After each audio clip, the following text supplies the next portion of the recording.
were at a higher price in the year 2022 than they are now. Actually, in May of 2022, a barrel of oil topped around $115 per barrel. It is definitely higher than the $98 per barrel it is trading today. But fuel prices never exceeded 160 shillings for petrol and around 140 shillings for diesel. So this is simple arithmetic.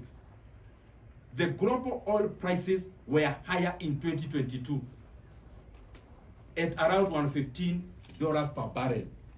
But the highest Kenyans were paying was around 160 shillings for petrol and 140 shillings for diesel. What an oxymoron then there is, that the global oil prices are now around $98 per barrel, but Kenyans are paying upwards of 200 shillings. That is a paradox by itself. And even when we compare the regional prices, and especially Kenya being a home of a port, and Kenya having mechanisms like fuel stabilization fund, which is funded by Kenyans, it is not explainable logically how any of our neighbors should be selling fuel cheaper than Kenya. That is a paradox by itself. The last thing I want to address, and I want to bring it to the attention of Kenyans, and I've been doing it, but unfortunately, maybe many people block Kenyans from getting this real information. This scam called G2G. G2G is a scandal, it is a scam, and it is a business for senior government officials in Kenya. G2G, there is nothing government to government.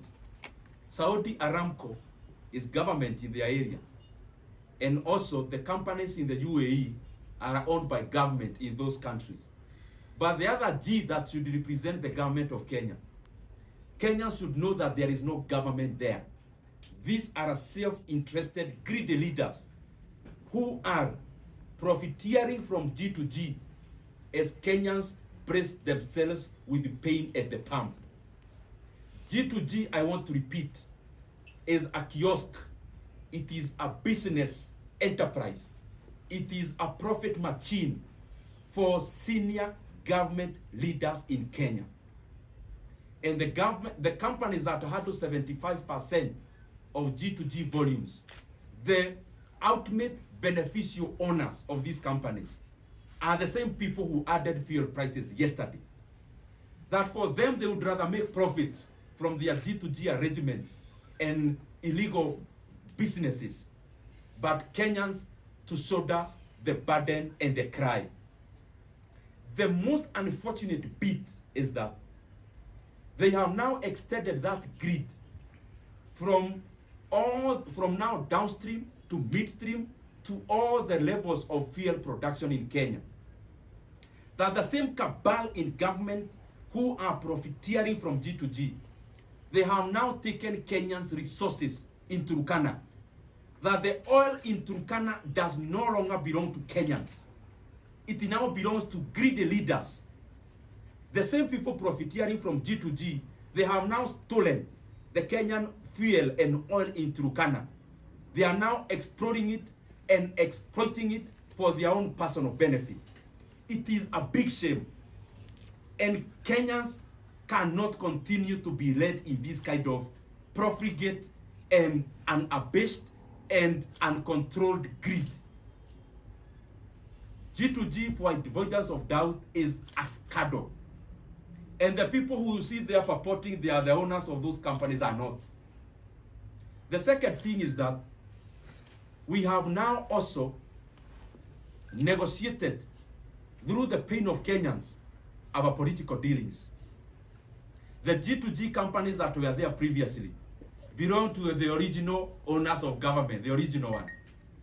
Now, even those who joined, part of the negotiation that was there after the protest of 2024, that instead of addressing the issues Kenyans raised, leaders sat down to cut deals, and a few companies were introduced into G2G.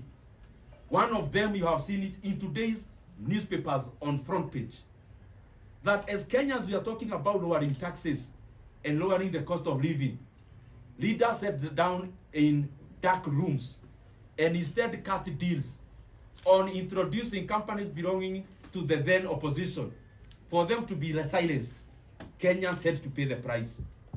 So, my friends in government, Kenyans will not continue to shoulder the burden of your greed through the dealings of G2G, that as they bear the pain in the palm, you are celebrating the profits.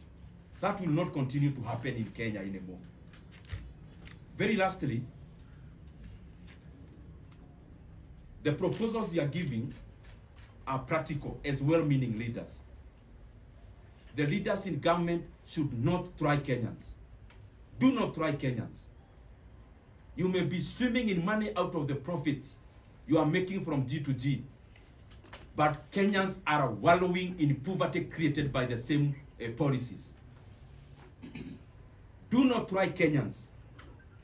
It is to your benefit that soonest the government must call a consultative meetings of all the departments involved. We must reduce VAT further.